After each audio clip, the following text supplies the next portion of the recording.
right, welcome to the May 19, 2026 Flathead Reservation Water Management Board. So with that, we'll dig right in. The first item on our agenda is to adopt the agenda. Does anybody have any modifications, revisions, or changes to the agenda otherwise?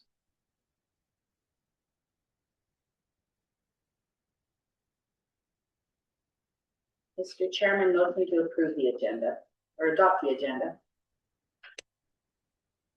Sorry. All right, it's been moved and seconded to adopt the agenda as provided. All those in favor say aye. Aye. All right. George, could you lead us in an opening prayer, please? Certainly. Thank you. Let us pray here. Dear Lord Jesus Dupia, thank you for this gathering of fellow board members and staff.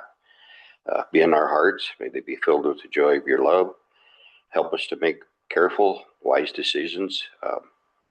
Protect us on our way home. All travel home safely. In Jesus' name, amen. Amen. Thank you, George. Good. Okay. The meeting minutes are available on the board's website. So if you want to review current or past minutes, that's where you'll find them. With that, maybe we can start with the roll call. Dustin? Here. Here. Swaney. Here. Roger Neville. Here. Chris Frizzle will be joining us live or online. Okay. All right. Thank you. All right. The next item is to disclose any potential conflicts of interest. Ken? No. Ruth? No. George? Yes, I have one on my name. Last name is being misspelled here. It's MC capital Leod. How is that a conflict? You know, actually, you could say it when I say McLeod, people spell it right. Okay. That was on the minutes. All the way through here on the okay. typing of it, MCCLEOD. So when we get down to the next item, we'll fix that. Sorry. No, that's fine. I don't have any conflicts, and I guess Chris. Well, it looks like Chris is online.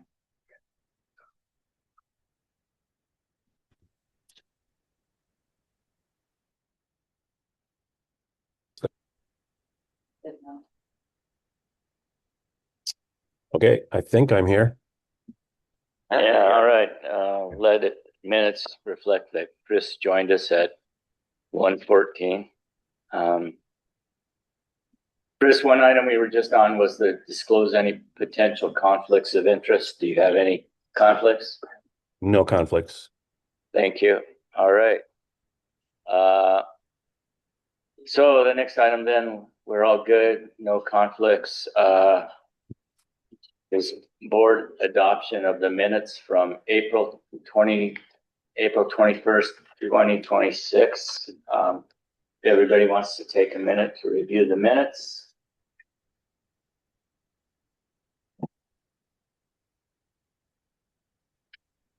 That's a graphical question. Why was everything underlined? That's the format that Roger gave me. So, Okay, I'm just curious.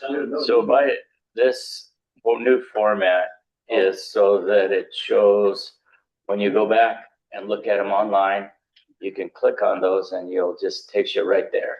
Oh, okay. And plus then it shows the time stamp duration. So it's a lot easier to find if you need to review the minutes. So it's what the Board of Adjustments does. And it just seemed like, you know, we could add that new characteristic to it, make it a little easier for people. That helps. So.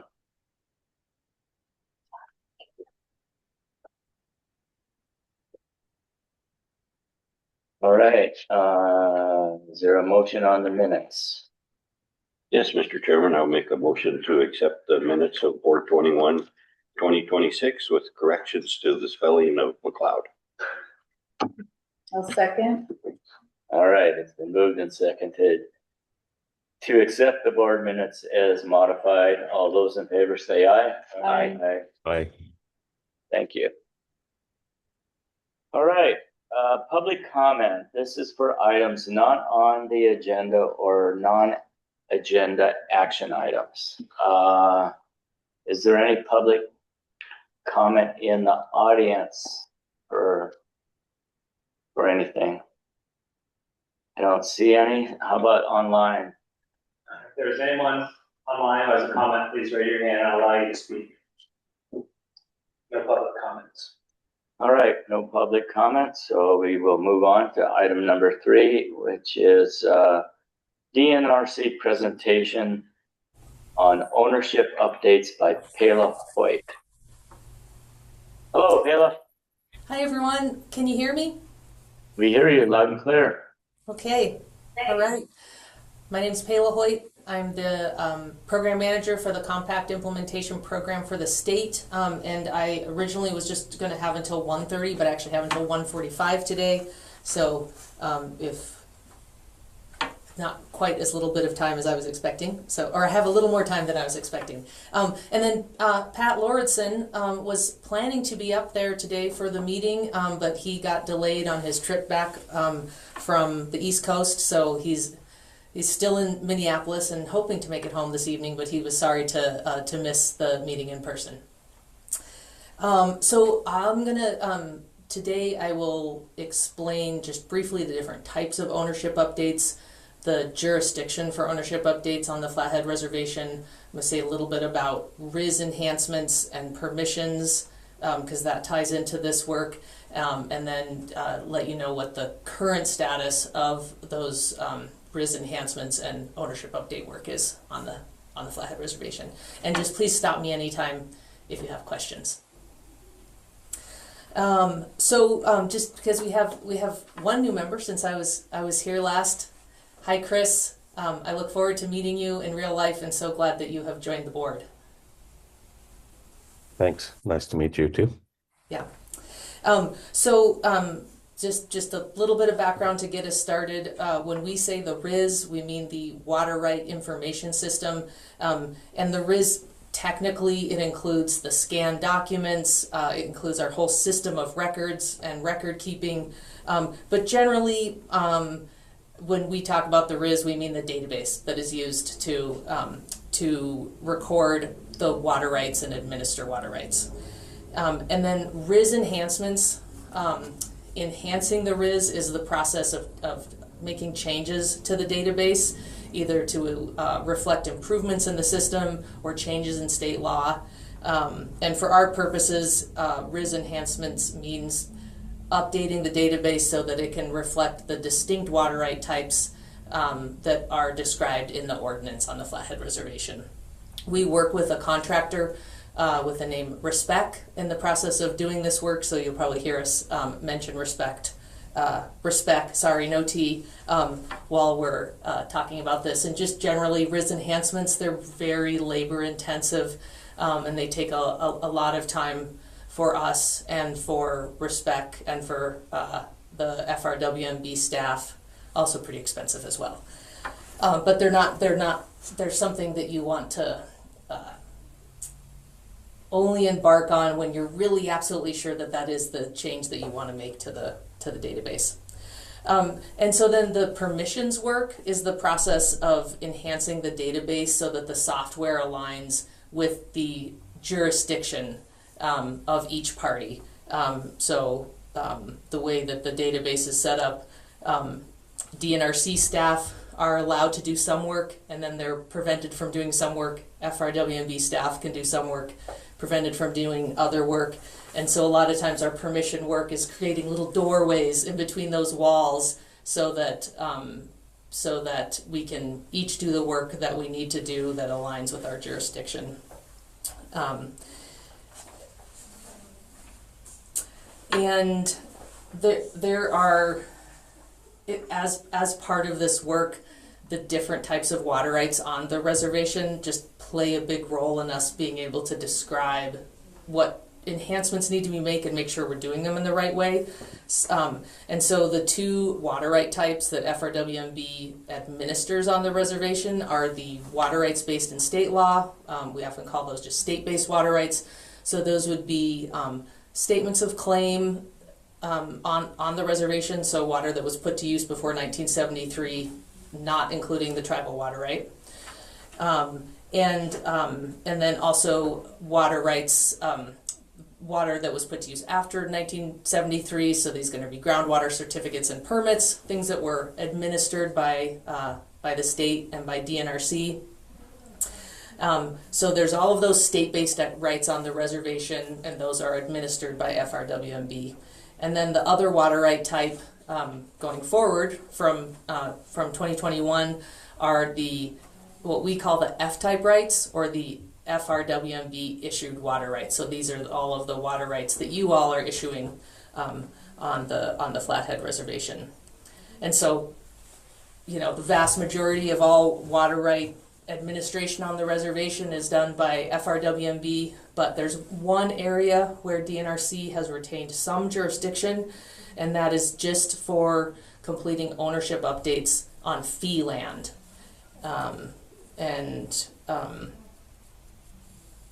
And so in terms of the jurisdiction for ownership updates, the main thing to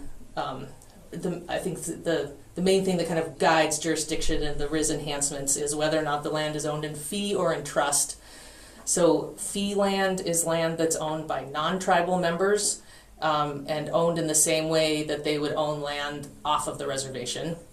Fee land can also be owned by tribal members, and it can also be owned by the tribe as a whole. And DNRC is responsible for ownership updates on fee land.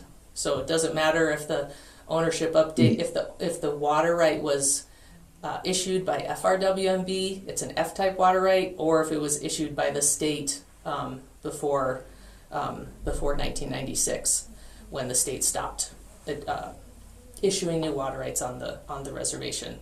So DNRC is responsible for those ownership updates on fee land. And then the other main land type is trust land. This is the land that is held in trust by the federal government for the tribe as a whole, or for individual tribal members. And DNRC is not responsible for ownership updates on land that's held in trust. And so if ownership updates are needed on trust land, then that's going to be an FRWMB responsibility. And ownership updates, there's different kinds of ownership updates that are kind of included in this category. There's the simple ones. That's where there's no subdivision involved, where the water right pertinent to a property goes from one owner to another owner. Those are, just for our conversation today, just the simple ones. And then there's the splits and severs. That would be like when a subdivision is involved, or there's some severing of the water right from some portion of the land. These are much more complex to administer, and the RIS enhancements that are needed for these are also much more complex. They're hard. There's a lot of nuance to them. Not the funnest part of water right administration, but if you're looking for fun, then water right administration might not be the right area of work anyway, right?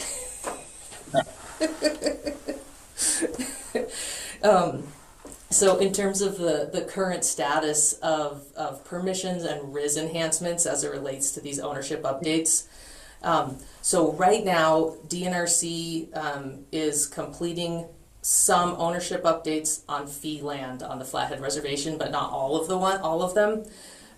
So right now we're able to complete those simple ownership updates. That's just where it's moving from one party to another party. There's no split, no sever. So we're able to complete those on both those state-based rights and on the F-type rights. We're also able to complete and are completing splits and severs on state-based rights on the Flathead Reservation. But right now we are not completing splits and severs on F-type rights on the Flathead Reservation, and that is because there's more RIS enhancements that are needed in order to do that work. And it's gonna, well, and all RIS enhancements just take a lot of work, but these ones are gonna be hard. We've paused that for two reasons. One is because DNRC is in the process of trying to make that process simpler, a little less hard to do, and also just recognizing that FRWMB isn't fully staffed, and wanted to pause that as well, for Elena to have been there longer, and be ready to work with us on this, or have assigned other staff who can work with us on this. So we are planning to do those RIS enhancements, but we need to do them with FRWMB. And like I said, we have paused that for now. And the hope is that when we do start on that, it'll be a simpler process that we need to put into place. And then for ownership updates on trust land, so these are the ones that are FRWMB's responsibility. FRWMB isn't doing ownership updates right now on trust land, and that is because we have not completed the RIS enhancements that are needed that will allow them, like the permission in the database, to do that work.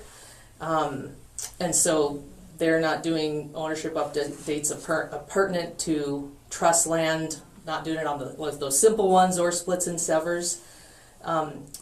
But it's on the list of things that we need to work on, and when we do work on it, we'll, of course, need to have FRWMB there, but we also will need to work closely with the tribe on how we design that process so it fits with the nuances of trust land. So just, I guess, in summary, ownership update work, it is being done on the Flathead Reservation, or some of it is being done on the Flathead Reservation, but more RIS enhancements are needed.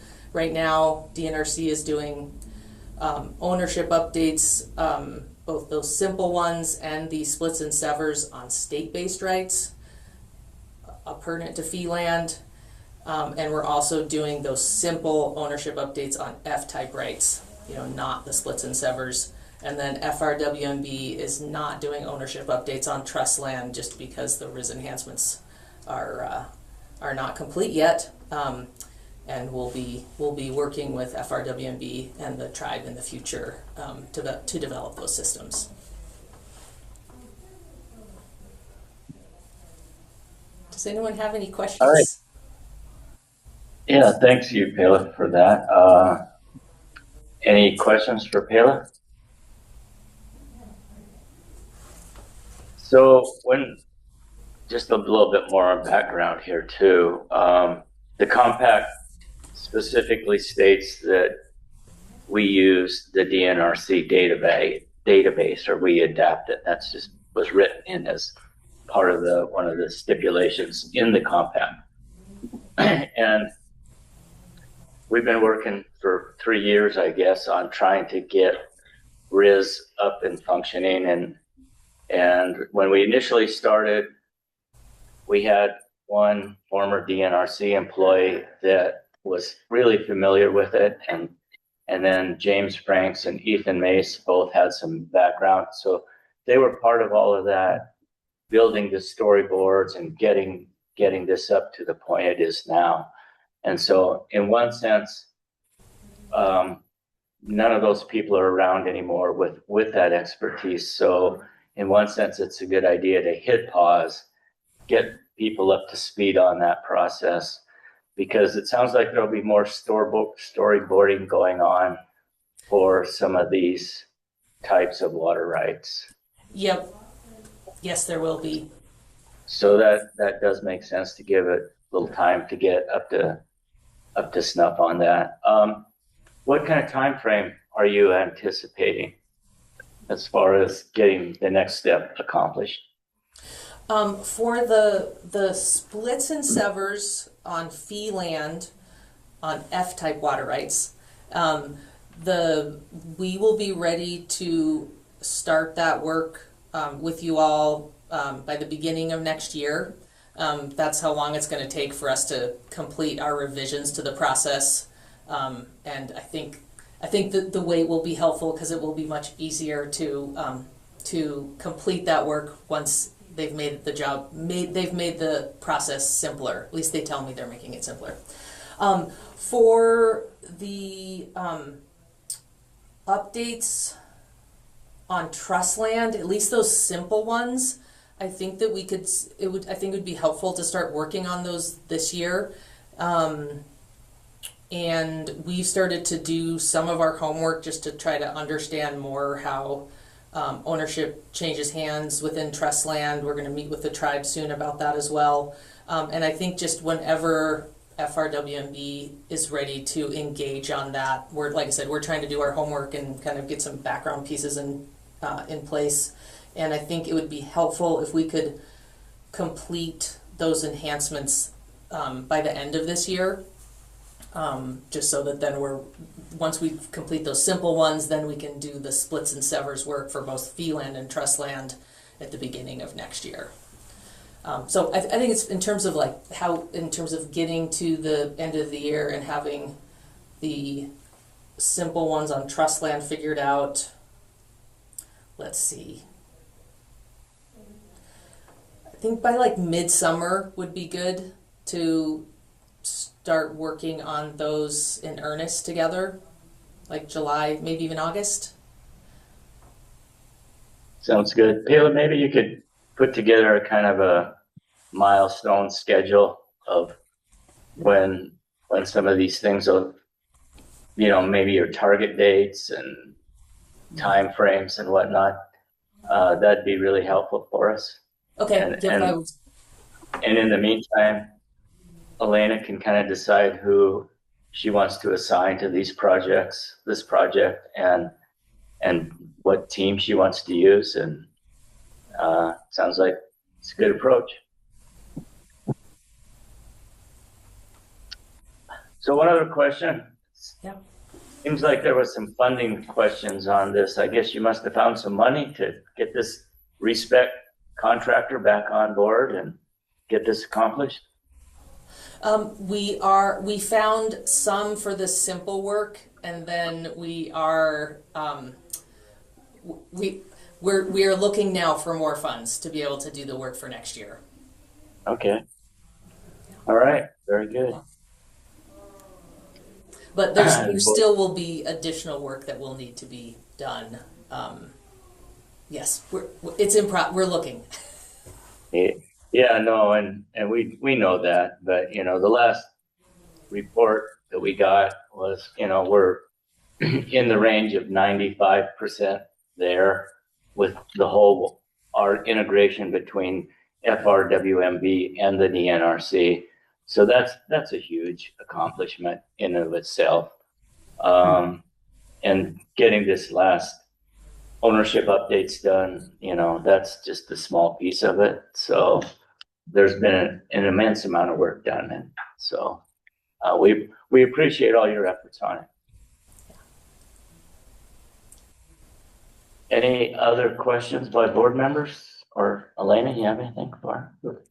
All right, Payla, thank you for the update. Okay, thank you all. Always good to see you. Yeah. Okay. All right, we're on to item number 4, introduction of the water engineer, Elena Evans. So maybe Elena, you could come up to our on-the-spot position. So, so the board selected Elena as our new engineer. Elena comes with quite a bit of management experience and has quite a variety of work history, including work on water rights. And maybe I'll just let you tell us your background. Certainly. Well, thank you. I would be remiss to not start off without first thanking you all for the time and effort that took everyone to get to this place where we have this entity and we can move forward with this work. I'm looking forward to it. My background that I hope to assist in this effort is I have an undergraduate degree in geology from McAllister College. My master's is from the University of Montana in hydrogeology. I've worked in water since then at the Montana Department of Environmental Quality, the U.S. Forest Service. But more of my pertinent work when it comes to management and policy might have started with the time that I spent as the executive director of the Montana Association of Conservation Districts. So that was working collaboratively with a broad group of people to put forward efforts to put conservation on the ground across Montana.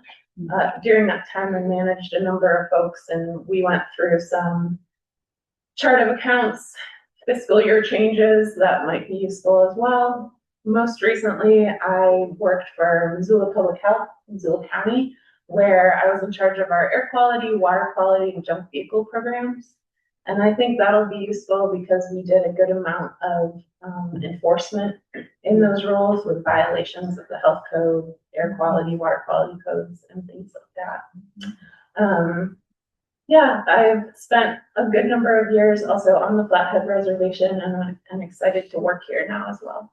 It seems like you also had some background, like with water rights on different subdivisions and the old Horner Waldorf mill. That's correct. Yes, I spent a considerable amount of time while I was with Missoula County working on the Smurfit Stone cleanup site. And one of the things that I did while I was there was object to the change of use of that Smurfit Stone water right on the basis of water quality. And so that was something where I learned a considerable amount about objections and change of use.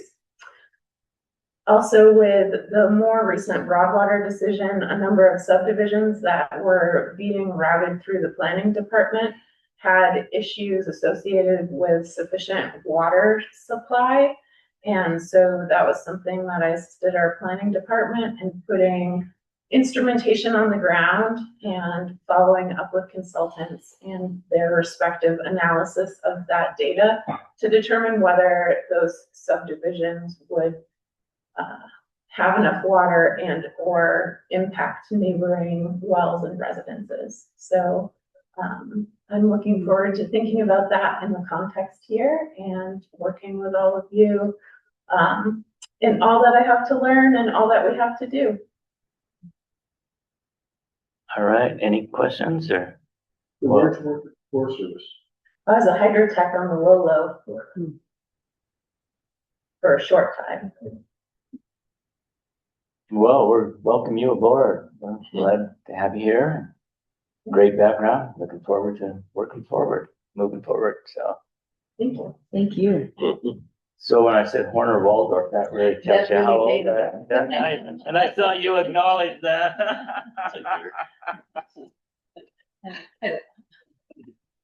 Yeah. All right. And it officially went out as stone container. So, yeah. Still, yeah. Yeah. Yeah. The air was yellow. Yeah. Yeah. Winter was not fun anymore. Oh, God, yeah. Yeah.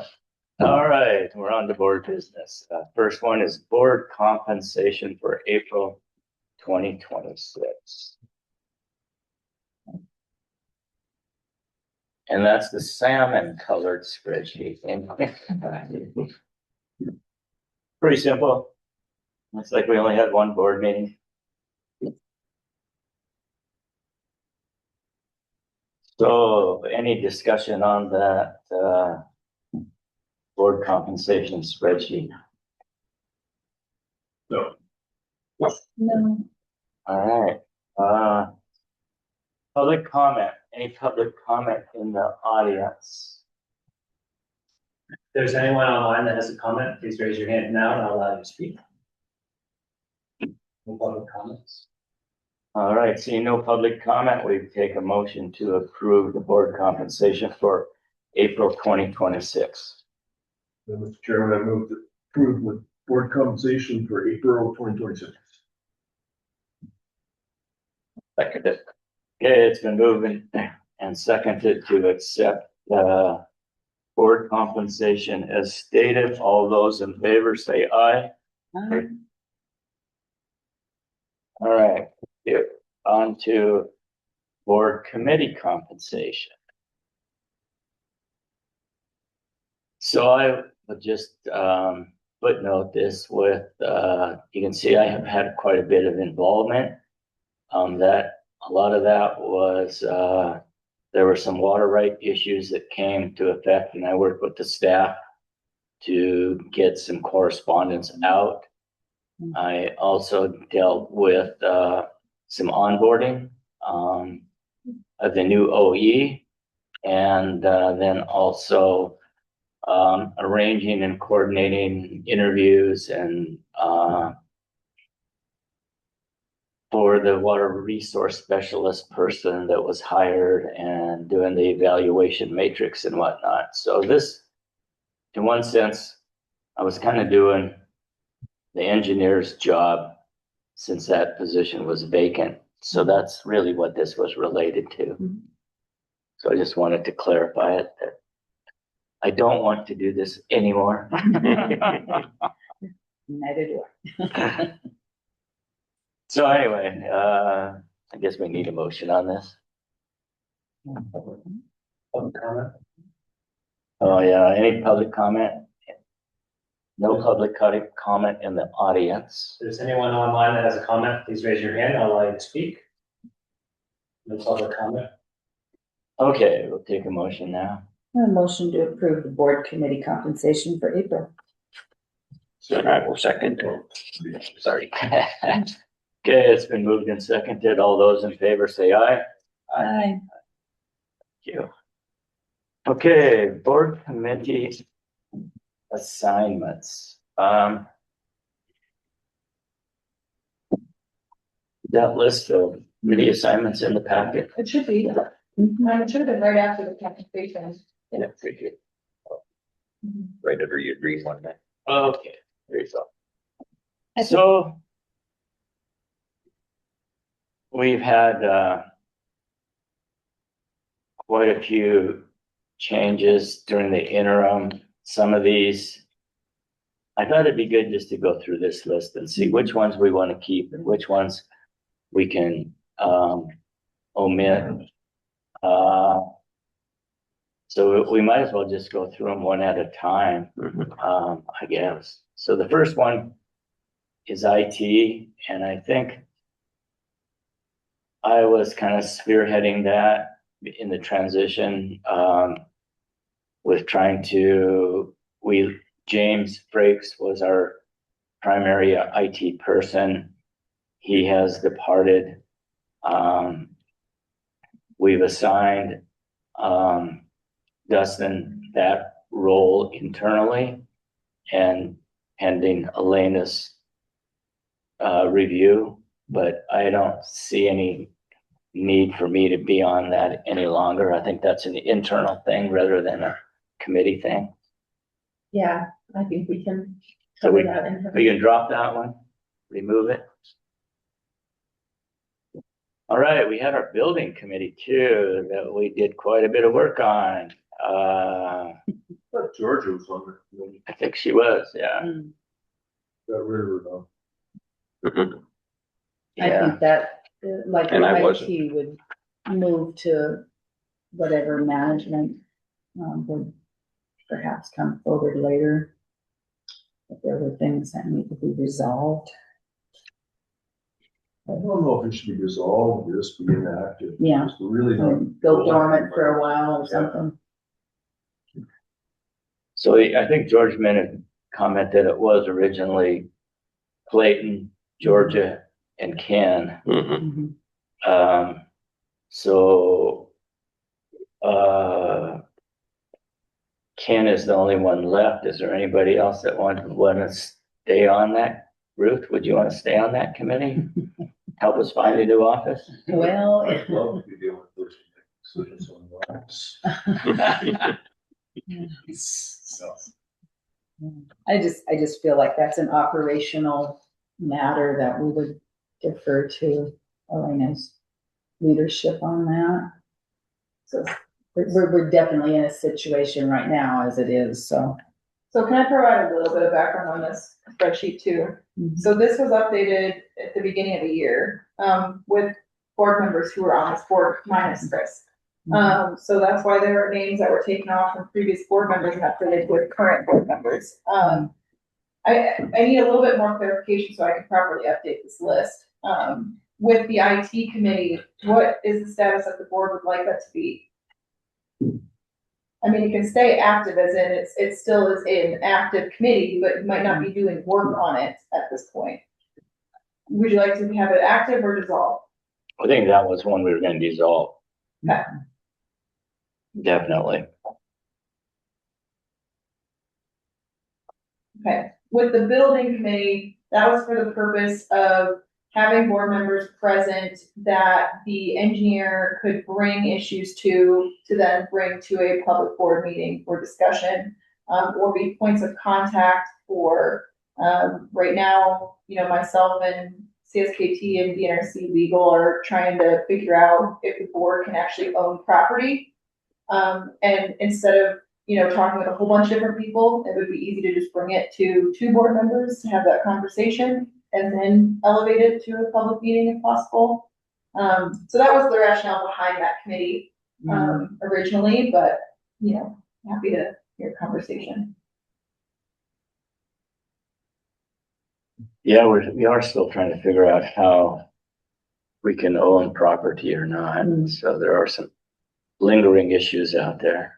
So yeah, maybe we should just Leave it as is. leave it, but have it as inactive right now until something comes up. Thank you. Thanks for clarifying. Yeah. So then on that committee, Ken is the only one on that.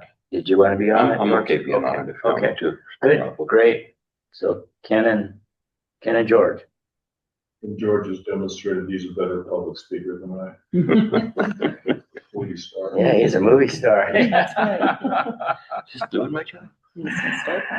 All right, the health insurance committee, that is now a totally workable thing. It's internal. Rhonda and Elena handle that. We have Marsh McClellan on is our main provider. So I would like to dissolve that one. I agree with that. Compact priorities, that was George and I, and that was when we were trying to give the OE some guidance on which topics to work on and approach and which ones to prioritize. I don't know if you've ever seen that spreadsheet or not that's out there. I think I showed it to JP last week. Okay. So I think at this point, I'd like to let Elena run her show and either make it inactive or dissolve it.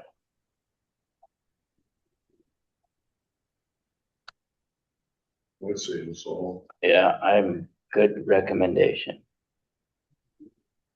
Agree. All right, budget. So the budget committee has evolved considerably since we started it. And it's got to where it is today. It's has a pretty good system. I think Rhonda's doing a good job of tracking and all of that. And I think it's Elena's responsibility to kind of overall manage it, just to make sure we're staying in budget. And bring the board any modifications or changes that seem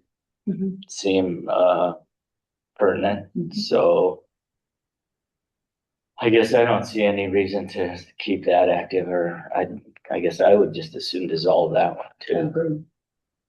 And I guess, yeah, now that we have Ruth on board as the assistant budget director, man, we have plenty of oversight, so. I think we'll be fine. Yeah, so we can dissolve that one too. Anything that takes my name off of committees. Here, And that here, next one too.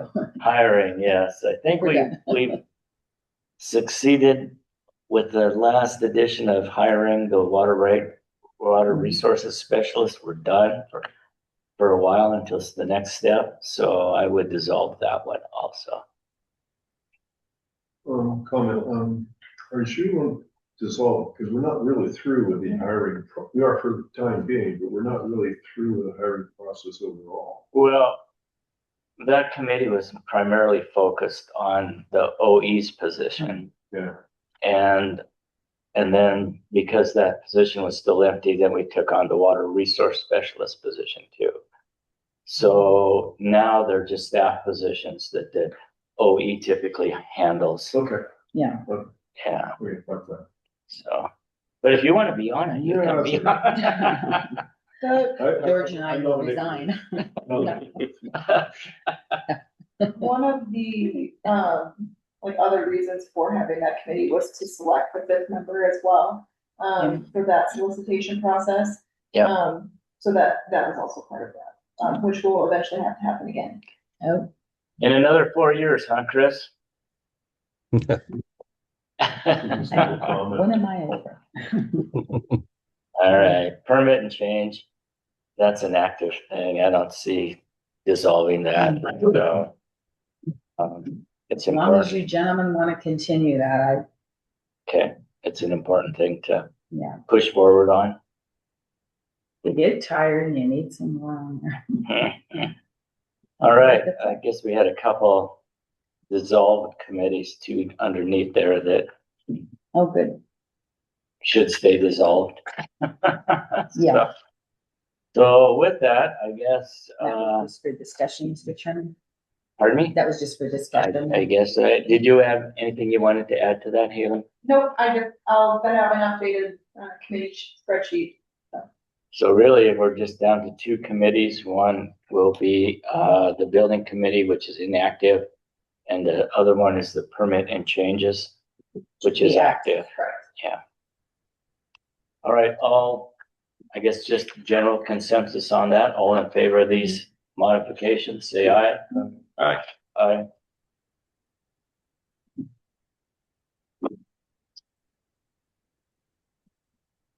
All right, I'm cleaning things up a bit. All right, we're down to budget. Rhonda, you're on stage. Perfect. So in your first sheet in your packet is going to be the statement of accounts. We did get funding from both parties, and so we are now earning interest on that at 3%. Roger has asked for us to do a full view, and so we're just going to take our time to go through this. If you have any questions, please feel free to interrupt me. And we'll just work through it together. So on the next sheet here is our one-time appropriations, and this is our $185,000 that was given to us in 2023 for one-time startup money. We've been asked to kind of work through it, and we are getting there. We do now have a balance left of $22,656. And so on this front page is what you're going to see is highlighted in the salmon color. That was what was been removed from our current budget. So that was charged to the one-time appropriation money and not to our budget. And so if you have any adjustments or changes, we can make those while we're in this process of reporting. We did take, the board has approved LOSI, the architectural plans to come out of this one-time funding. We did do window tinting for both front offices, which has improved habitability for those offices. They're staying a lot cooler and it's a lot more comfortable for staff who's in there. We do have other little items, stamp maker. We did some custom stamps. We did a canopy for the work truck. So if people have gear in it, it kind of keeps it clean and dry. We had a new, we had some monitor arms and some other things that we needed to get. We also got an electronics cabinet now, so we now have an electronics cabinet here in the main room. Question. Yeah. What's a monitor room? It's where the monitors sit and they're adjustable. So it's actually Okay. an arm. Okay. It's really handy if you get that flip desk because we can change viewing height and stuff like that. So we also have a janitor cabinet in the bathroom. If you guys noticed that. So we have a place for chemicals and cleaning supplies now, which we hadn't had before. We do have, the last line item there is the filters. We have paid for air filters for a year, along with the CO2 detector because we were deficient. Do you guys have any questions? Where's the upstairs windows tinted also?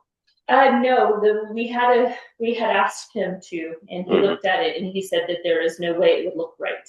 There's too many gaps, not square. He said it would be really labor intensive, and he was also concerned that it would peel quicker, and he didn't want to warranty it. So if we did want him to do the work, he wouldn't warranty the work. Okay. So yeah, and I am on that subject. I am still trying to solicit bids for contractors to come and tell us if they could replace the windows. I did have 4 contractors that I called on recommendation from WBC, and only one of them showed up, that he has yet to provide an actual bid.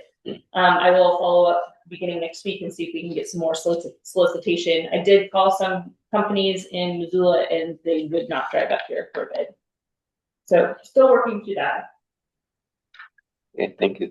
So this was the one-time appropriation that we did get for startup things. So, you know, this might be a good thing to just, we still have 22,656 in it. So I guess it's a little bit of a fund that maybe we can use to, if we need some other office supplies and there's a need to adjust other line items in the regular budget, this might be a source of money for some of those things. So.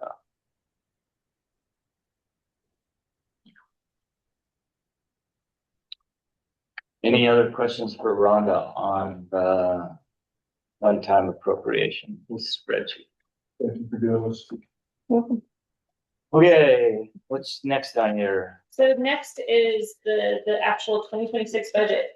And so you're gonna have a little bit of a packet here, and I'm sorry, I threw them in, they may be upside down. So the big sheet in the tabloid version is a full view of first quarter and second quarter. We did get feedback from Kayla about some labeling and making it a little more clear about what budget we're in. We changed some fonts and stuff at her recommendation, and so we're resubmitting that to you guys for your approval again with the amendments. And I've also added, I apologize, I was having major computer issues when this budget came out. So I went ahead and went back and added revenue on quarter 1 and quarter 2. So if you see on quarter 1, we have water application fees at 19,000, and what that is also including is 11,500 for CITT stop water grant application money. And so that's why you're seeing that funds, the funds being a little higher than normal. And then you have the interest income. We should see that really go up now that we've had our funding in the account. So we're averaging right around 4,000 to 5,000 before we had our full funding, and so we should see that quite a bit, earning quite a bit more money. And then other than we have titled the fiscal year 2026, and we actually labeled it what the fiscal year is, because we didn't want to leave any room for confusion because it's different from the state. That is the only changes to this report that you guys approved last month.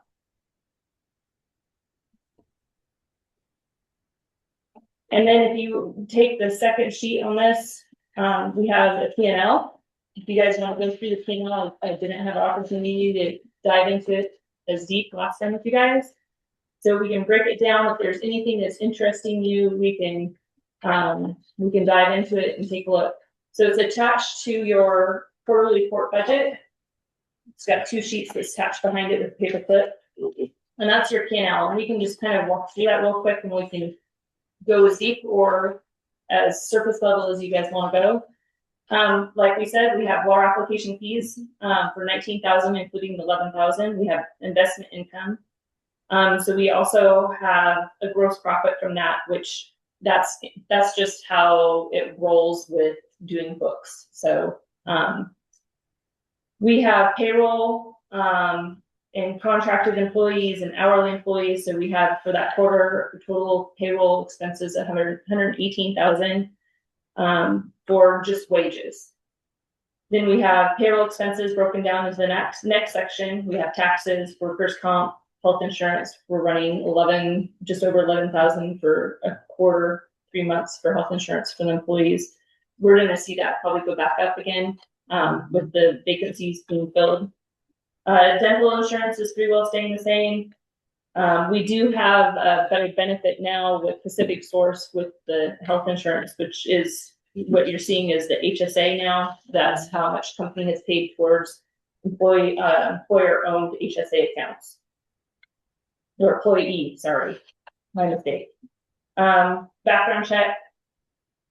And we do have the retirement plan catch-up that was involved with James, myself, Sydney, and Ethan. So this line item right here might not be correct. I am going to be deep diving into this. We did have AI do some funky things recently. So contract services, accounting fees, for $4,500 a month is our average for accounting fees, legal fees, professional services. That's including first call. That's including cleaning. I can tell you a couple more items here in professional services. We had LOSI in here, we pulled it out. Mission Valley Security, Mountain HR Consulting is included in the professional services, and so that's why that line item is so big. Board committee compensation, that's pretty self-explanatory. Supplies, that's on the second page.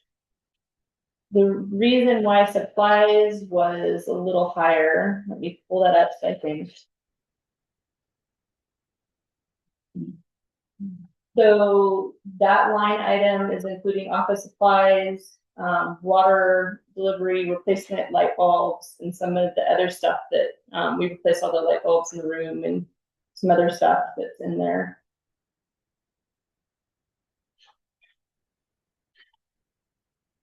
So moving on, telephone, that's Vonage, and also the cell phone reimbursement for bring your own device. Postage and mailing, that's been staying pretty stable. Printing and copying, that's the contract that's going to expire in June. So we're probably not going to renew that printing contract, so we should see that go way down. Subscriptions is everything, including Zoom, Adobe, Microsoft licenses, everything falls into that category, including QuickBooks. Facilities, on that category, rent, parking, utilities, that's all kind of combined. Propane, electricity, water, garbage, that's all there. Travel and mileage, that's been almost all board member travel. Mileage, lodging, and per diem. Actually, I was wrong. That's water law conference. I forgot about that. So that's what that is. And so then the rest of it would be water law conference for board and also board compensation. And under business expenses, board meeting meals, that's your cupcakes and donuts. Any questions on first quarter?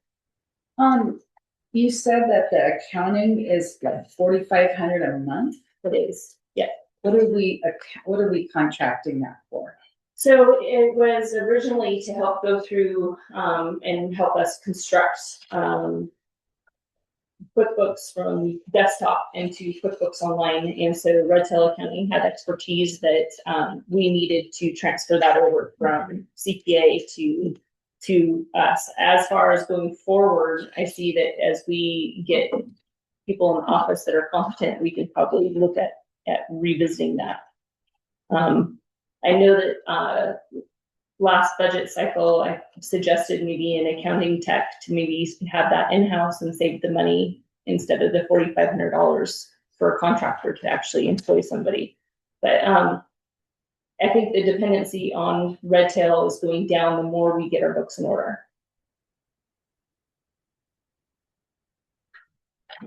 If I may, I think the hope is that we can soon have an audit and draw a line in the sand from previous accounting practices or questions. And so the hope is that we can work with Red Tail, who's done a lot with Rhonda, to get to that point where we can have that audit and have that kind of fresh start.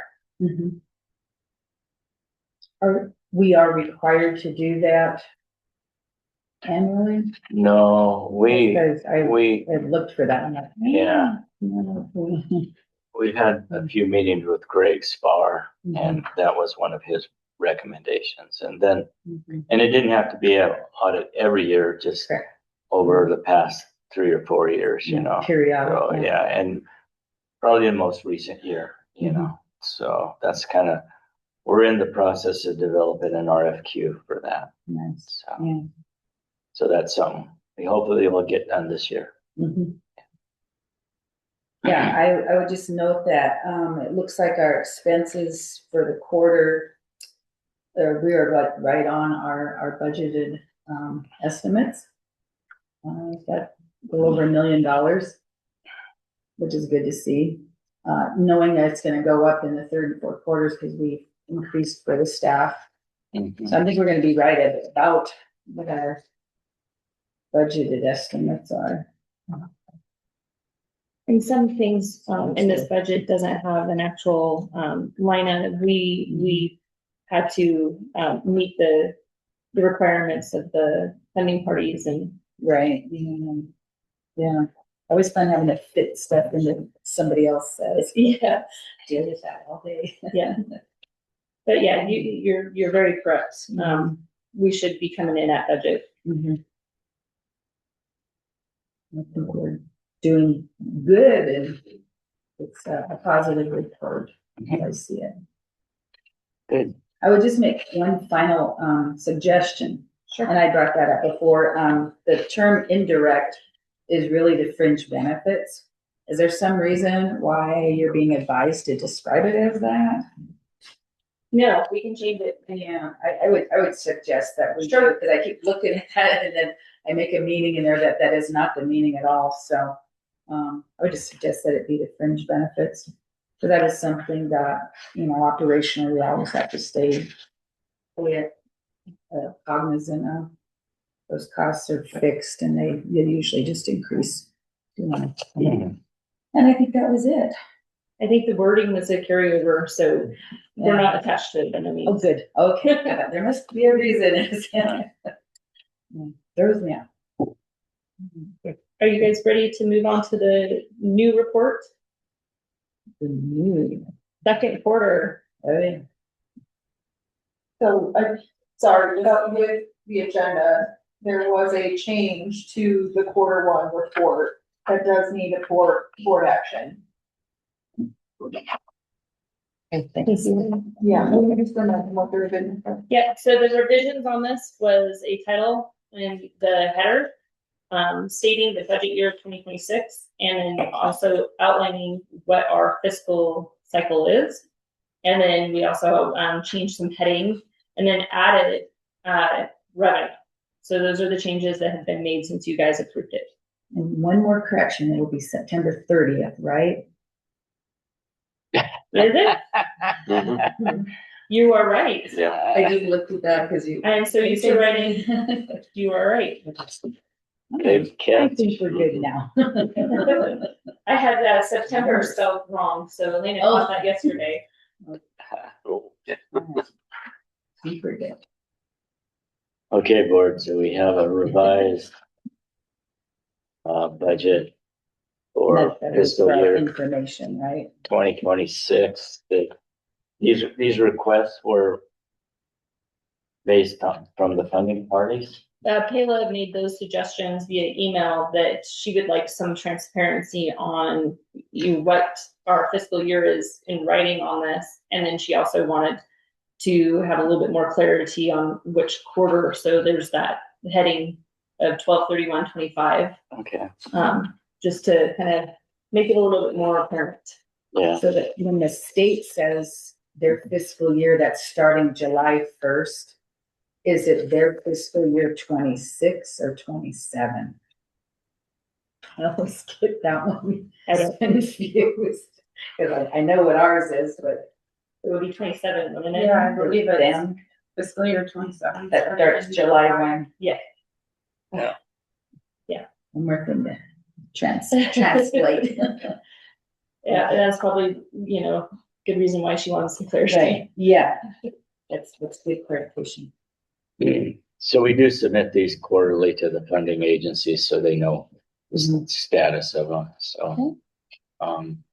So it is good to keep them happy. So I guess we would need a motion. Question. Sure. We need public comment on, it's all on the agenda. Do we need public comment on that? Yeah, I guess we would, thank you.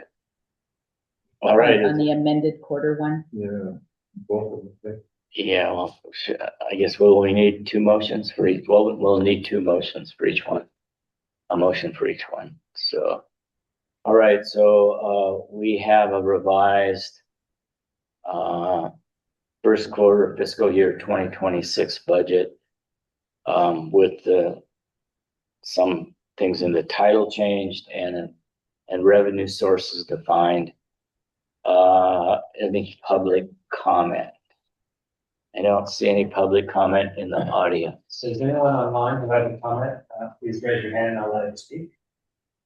No public comments. We'll move to approve the amended fiscal 26 quarter one report. I'll second With it. the changes.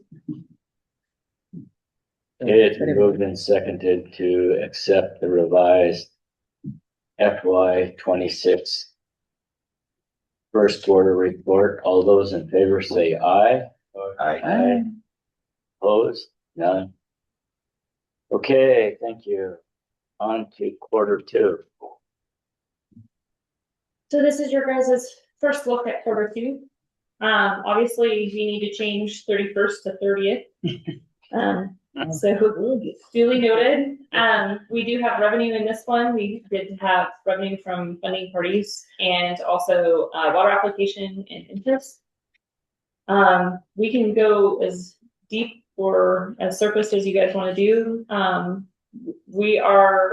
We do have some vacancy savings in the water engineer position in quarter two, but you're not going to see that as much in the budget because we had D&O insurance and liability insurance, and that's a big expense for us.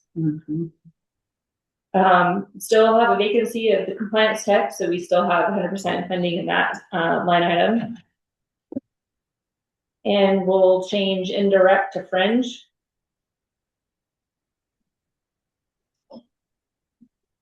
So we are under budget for the second half of our budget, which is great to see. We're going to jump into the next section. Everything looks really good. We're above 50% and our line items, except for the ones we know we're going to be going over that we just didn't put any money into that. And that's especially in accounting and human resources. So that cost is actually being shown on the P&L under professional services. Is that, got any questions on that section? Was that invoice for accounting submitted for this? Is that over what? I believe. So it's an actual error. Are you talking about there's something else in there. I see what you're talking about. Let me pull it.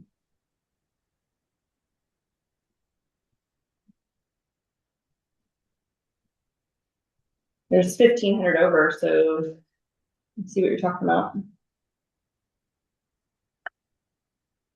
It's not showing up on the P&L. So I might have to deep dive that one. This is 18 on the P and L. Mm-hmm. And 19.5 is 15 over. I bet you the human resources is in the wrong line item. No, it is saying that it actually is 18. Is it? Yeah, but that's what I can't figure out is why is that 19.5? Yeah, there's a formulation error. Yeah, there's something, yeah. But they do match. It looks like it's right there. It is right, yeah. I wonder if it's just calculating backwards, like a division error, because the rest of it is a division for the percentage. And so I might just need to remove the. Yeah, it should just say it's only 50% over. Yep, I agree. And I don't do math well in my head, so don't take my absolute word for it. Good catch, Haley. Everyone will. Yeah, we just need to change it to 0% left. Probably be the easiest. Again, bottom line, I just, looking at the bottom there and what remaining budget is a little more than 50%, so we're chugging right along.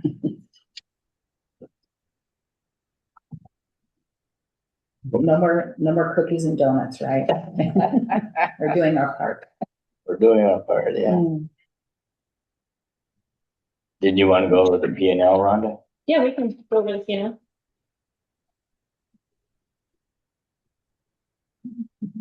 So obviously funding on the top, water application fees in the next section, investment interest, that's at 3% in the money market. We did not have the interest because the revenue, or not the revenue, but the funding is so new. So I do not have a calculation for what the new interest rate is going to be. So payroll, wages, hourly, salary, and contracted is 116. So you can see that there's a little bit of vacancy savings from last quarter. Payroll, expenses, taxes, workers' comp, all that is pretty steady. We will have Elena now on benefits, and so we might see a slight jump. And then with the new employee coming in, we're going to see another slight jump. Accounting fees, legal fees, professional services, we talked about that in the last quarter. That's including HR, first call. Board compensation, you can definitely see the committees have been working hard. And the next page, that's all pretty standard. What you do see in the general administrative supplies, the supplies are including some of that other stuff it's showing on the P&L that's been removed for the report because those items are showing up in the 185. So it is on the P&L because it happened, but it's not being reported. And so you're going to see that number being quite a bit higher. It's going to have it's going to have a snug top canopy. It's going to have some of those other items that we talked about earlier, but it's been removed from the actual reporting end of it. But it will show up on this P&L. Everything else is fairly stable. We did have the insurance, so the D&O insurance came in at $7,300. Training is the QBO training. It's $60 a month, so there's 2 months of live QuickBooks online training for myself and potentially Elena if she wants to jump in and get to be an expert on QuickBooks. And meetings, again, donuts and cupcakes. All right, we're all going on a diet. And then the $149 is a 2 fuel fill-ups for the fuel events. What kind of vehicle is it? It's a 2023 Dodge Ram quad cab. Oh, okay. That's about one tank at today's price. Yeah. You said that was for 2. We have just rolled over 2,000 miles on the odometer. Really quick. I know, right? I think that was the 4th fuel up. Wow. Yeah. I consider leasing next time. Since we don't seem to use it that much. Hopefully this will last us another 10+ years. Yeah. Okay. I'm looking for the wrong thing.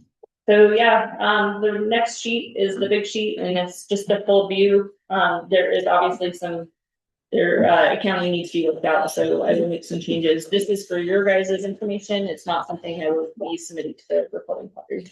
So I guess you needed to make a couple changes to the second quarter before we can approve that one. Yeah. Thing ones that have positive for each one as well.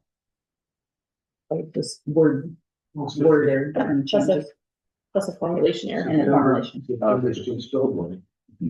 Is it? Yeah. Yes, it is.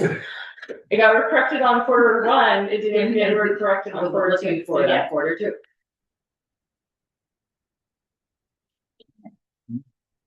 See, and I was looking at the number. No, that's why it has to be 5 people on the board Mhm. and our attorney.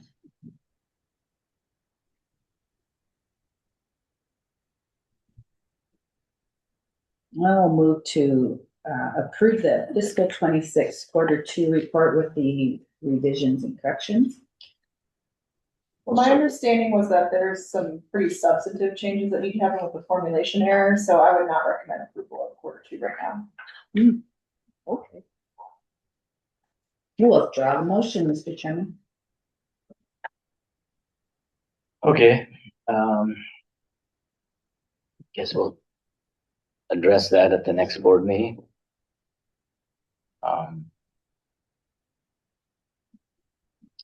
All right, any questions for Rhonda on the overall? Yeah.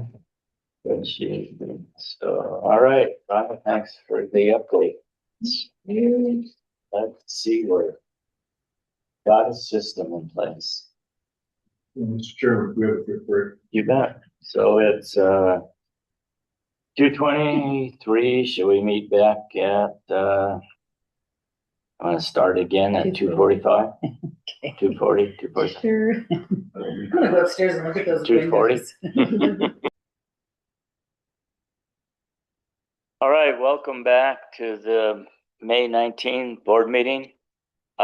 Just wanted to acknowledge we have a couple special guests in the audience today. Georgia Smees is a former board member on the board for 4 years. So she was very instrumental in bringing the board along, and I would really appreciate all of her service in the past 4 years. Do you want to come up and just say hello? And you can also introduce your guest.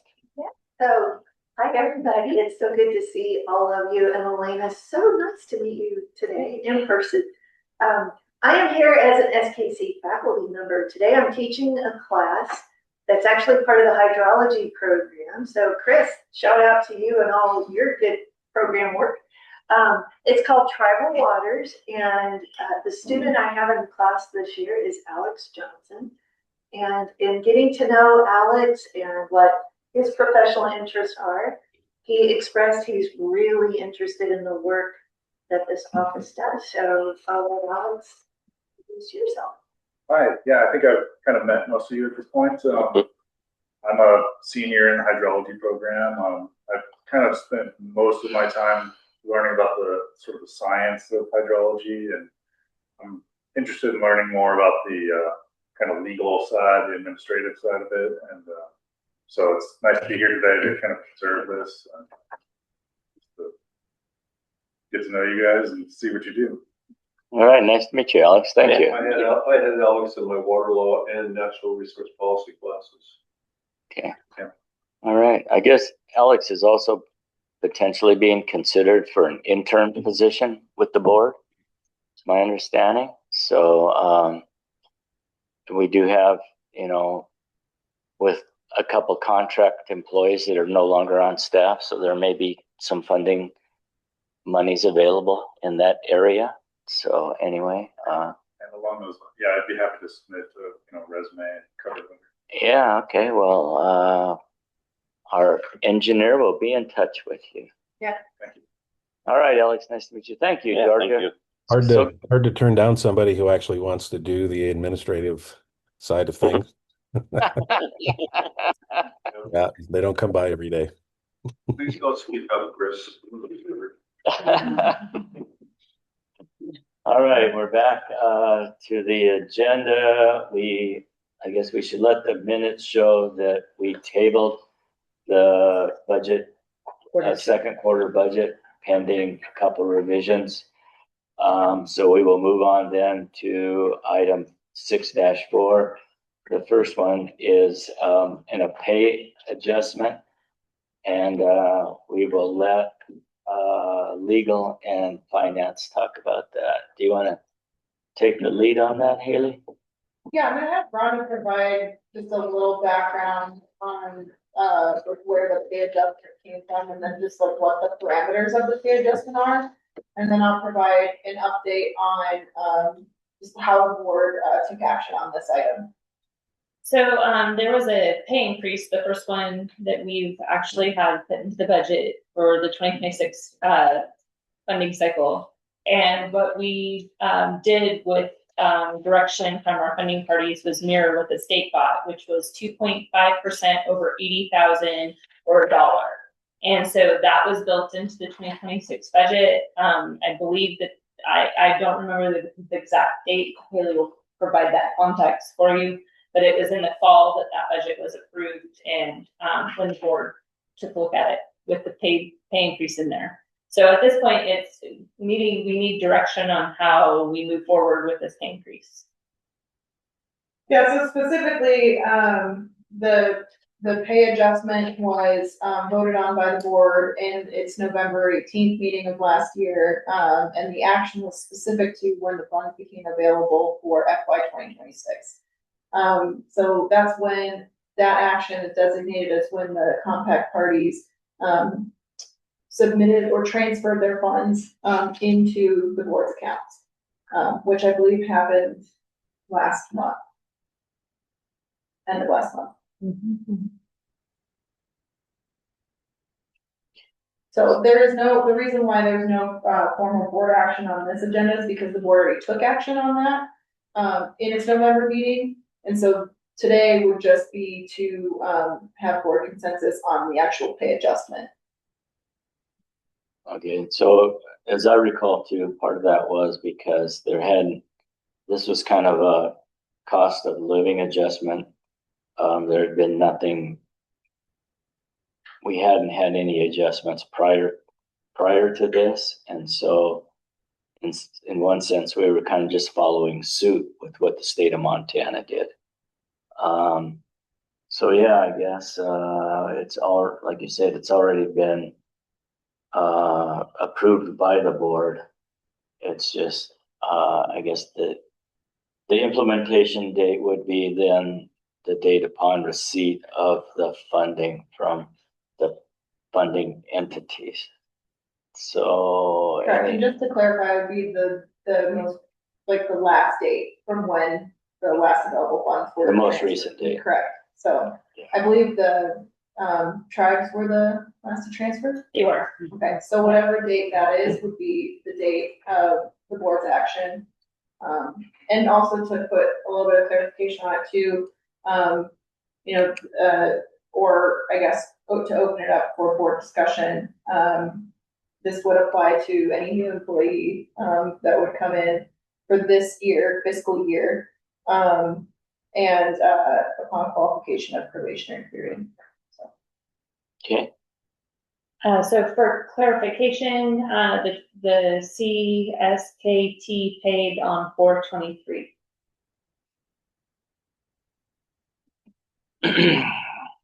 Any questions for Rhonda or Haley? Okay, so I guess general consensus, this pay adjustment would begin on April 20, be retroactive to April 23 at whatever salary range that was classified as. So I guess all those in favor of general consensus say aye. Aye. All right.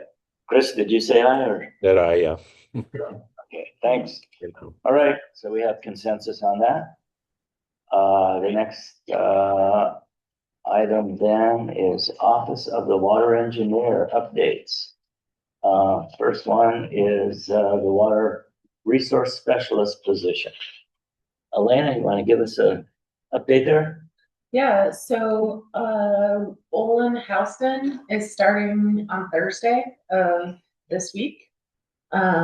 We are meeting tomorrow to talk more about tasks and priorities and how we're gonna get him up to speed. So he'll be in the office 5 days a week and comes to us with a lot of field experience from the Forest Service and the BLM and things like that. Yeah, he has some good, really good water resource background, surface water wise. And, is pretty familiar with database input. So, he has some real relevant experience to come on board and start to do paperwork. So anyway, that'll be great to have that position filled. All right, we have a water rights report. I believe that's that blue sheet in the packet. Yeah, and Christy and Amanda put this together, and I think Amanda's on if she wants to talk to it. But this is different than the last report, and that it's just focused on this year, is my understanding. Oh, that's what the difference is, yeah. And so if there are updates to that report too, we can incorporate those or.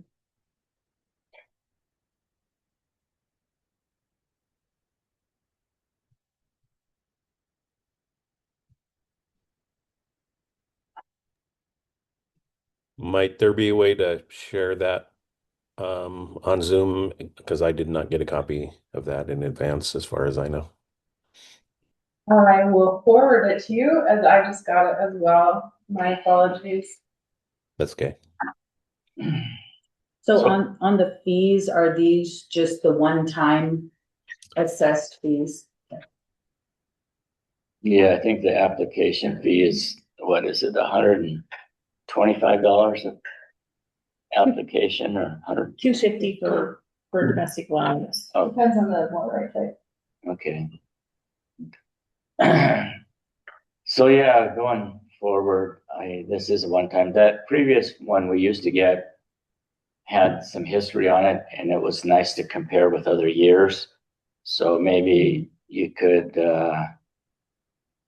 also, this is a great snapshot, but it'd be also helpful to be able to do the comparison. So maybe you guys can Yeah. find that other spreadsheet and Certainly. bring it forward too. So that'd be great. We But can yeah. have that. We can have something more comparable to the last report for the next meeting. Yeah, great. Because it was nice just to see how it compared on an annual basis and whatnot. So. Yeah. Any questions for Elena on this? No, but just, I wanna point this out since we do have some, newer board members. So the top in the blue box, I mean, that's just all domestic allowances. So it's a very specific type of water right, specifically for household uses and some small lawn garden uses. The other application types in the gray box at the bottom, the two that are included there, the 180 days suspended rights, those are the state-based registrations that came from the DNRC. Those are the boxes that I bring whenever that is requested from staff to process. And then the development domestic allowances, which that actually should say development, not developed. Development domestic allowances are for larger uses for businesses and homes.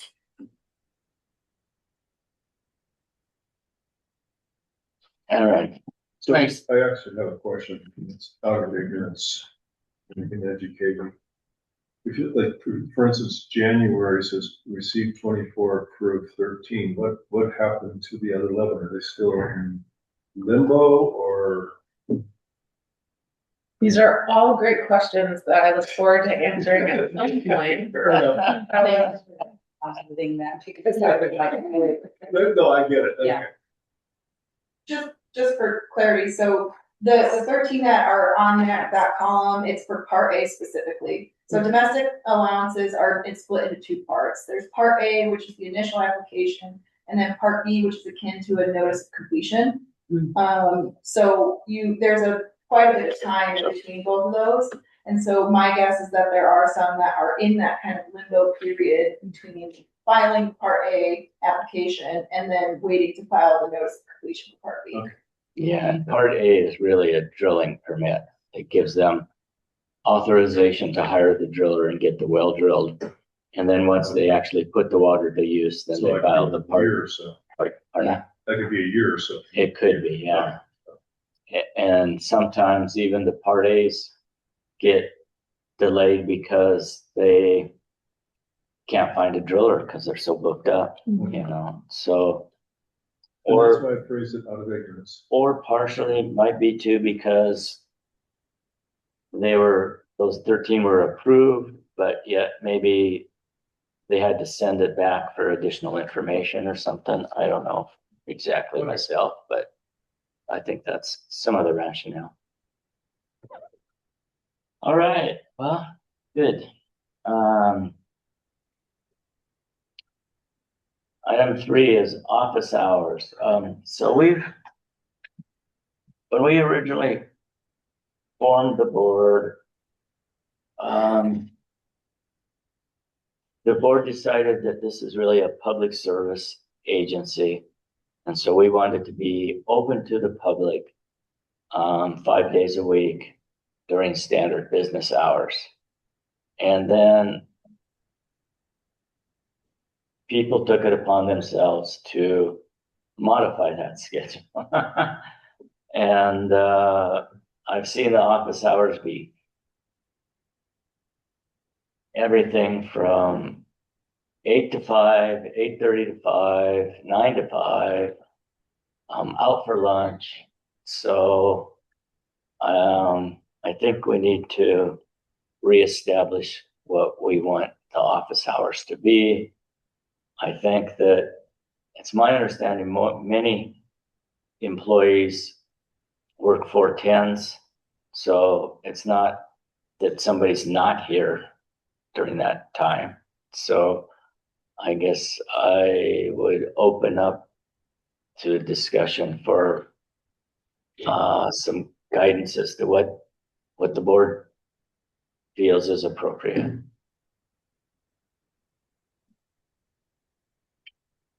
So Olin's, Mr. Chairman, Olin is, who said he was 5 days a week. Yeah. And does that have a time slot for you? I mean, his hire letter said 8 to 5. 8 to 5. Yeah.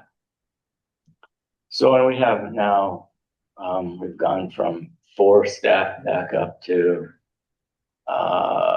6, 7 with an intern. So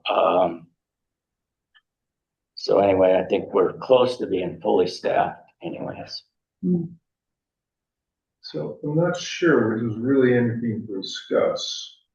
What I've just heard from you, I mean, we want the office open from 9 to 5, 5 days a week. And I think it'd be incumbent on Lena to, unless you disagree with me, of course, to figure that out, how to schedule it. Go ahead, disagree with me. I know you're going to. No, I'm not disagreeing. I'm not disagreeing. I don't always disagree with you, Ken. I'm just asking for clarification. So do you want Elena to decide the office hours or the staffing? No, I think we should decide the office hours and Lena should decide the staff. Yeah, okay. And so it would be whether it be 8 to 5 or 9 to 5. What are we the rest of the week? Are we 9 to 5? No, what's it say on the door right now? I think it's. No, we've been 9 to operating 5. 9 to 5 for I over a think year it and a half. says 9 to 5 right I now. think we should be 9 to 5 on Friday. 9 to 5? Yeah. Well, it's the rest of the week, 9 to 5, we should be open on 9 to 5 on Friday. No, this isn't on Friday, particularly on Friday. This is 5 days a week. What do you want the hours to be? 5 days a week. Oh, okay. So I'm just telling you how things evolve and the range of things. I guess I didn't do a very good job of it, Yeah, but probably asked the wrong person. Comes to hours, but I'm comfortable with 9 to 5.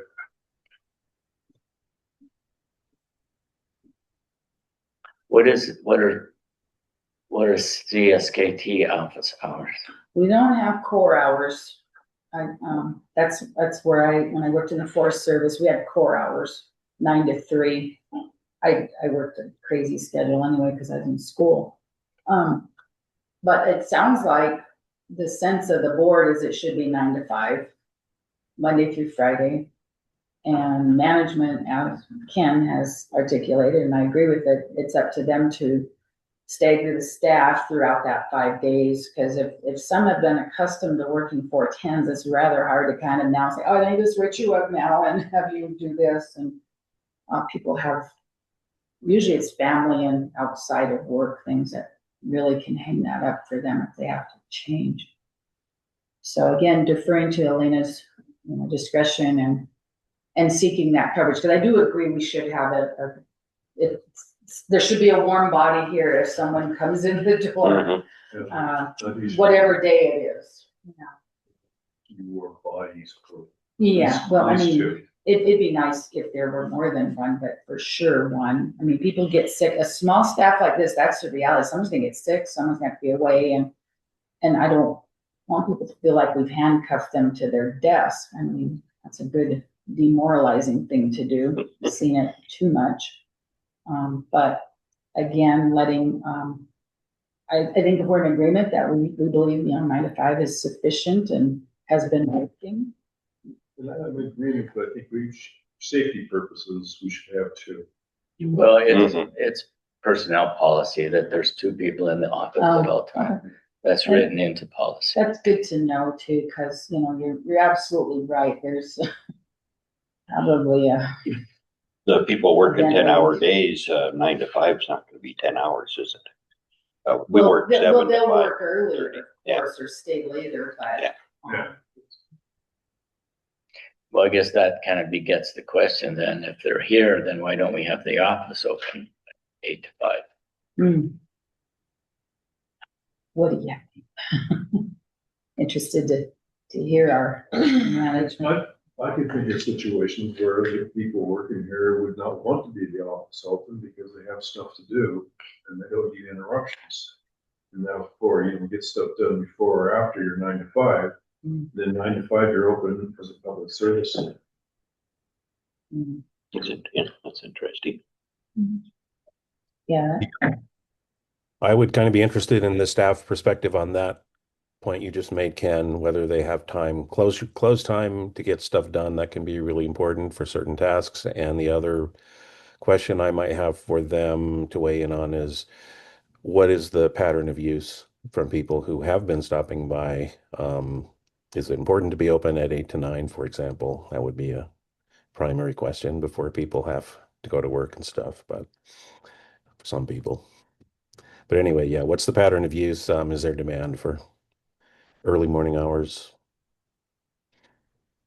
And they have kept track of that pretty good, where they were providing a report to us at the meetings. And it always showed that Friday was the slowest day as far as people coming in and putting in applications. And I can add some insight if you would like. So under the previous leadership, we originally started out working 4 days a week, and some of that was in the contract. And it wasn't that we didn't operate on Fridays. Fridays was by appointment, so we could actually, deal with some of these tougher topics. We had cleaning service in on Fridays, and then if we missed any time during the week, we would work Friday. And so it was kind of an optional thing. And a lot of times we did have the door open. If we had 2 staff members, we did turn the sign, and we were just not specific. Since we have been 5 days a week, Fridays, Dustin can attest to what Fridays are. I'm usually here, and now Elena's here early in the morning, and it's very rare that we get any activity in the mornings, other than maybe a phone call. But I haven't seen anybody walk in before 9 for several weeks. I think the biggest flurry we had of activity was when they had the notices for the water court that created the crazy amount of traffic Yeah. objection notices. Yeah. So we have reasons that, staff prefer to have Friday optional, but we understand the board's desire to be more open to the public. I'd say, yeah, it's very rare, we're here at 8 and we open at 9, and it's very, very rare to have someone come and knock on the door before 9. Okay. But I will say that the 2 or 3 times it has happened, we just, go and say, we open the door for them if there's 2 people here. But really, most people are going to go to the webpage and see we're open 9 to 5, and they're not going to come. Is that what's on the website? Oh. I believe so. If it's not, then I'll go and change it. I have only been managing the website for a short period of time, so it's not a test. Well, I guess It does save money for Friday night, but. it sounds like then we should stick with that. And I appreciate your flexibility that if somebody does show up, you at least open the door and let them in. So that's important. So is that everybody general consensus on that? 9 to 5. Yeah. Yeah. Oh, good. Yep, Monday through Friday, 9 to 5. All right. Well, good. Oh, there's the So phone. Okay. glad to hear that. So with that, I guess that kind of brings us to an end. I guess just a footnote on the budget too. We did have, money in contracted services and we had been funding a couple different people. James Franks was where we paid him from, was a contracted services employee. So, if we want to move ahead with a second intern, I think there's probably resources available for a 3-month appointment for sure. So anyway, with that, I guess we need to set the next board meeting date.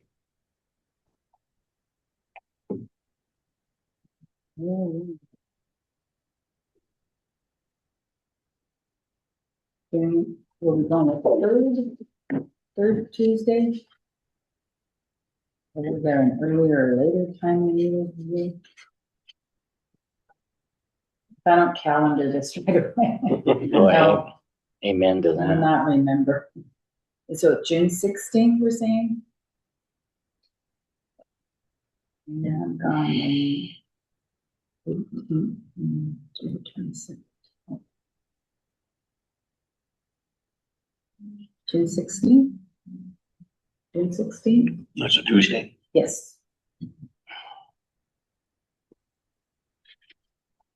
Yeah, June 16th would be there's 5 Tuesdays in June. I know. We get paid 3 times at the tribe, and boy, the 30th Wow. is good. It's right when we need it. When I So we go the 16th or 23rd, either one, I guess is 20, the week of the 23rd, I'm out of town all week. okay. 16th works better. 16th. All right. So the next board meeting will be June 16th. Start at noon again. Yeah. Yeah. I guess noon if we have an executive session. I always One if we take it don't. in noon before just to make sure. Mhm. All right. Then my real boss doesn't bother me. I'm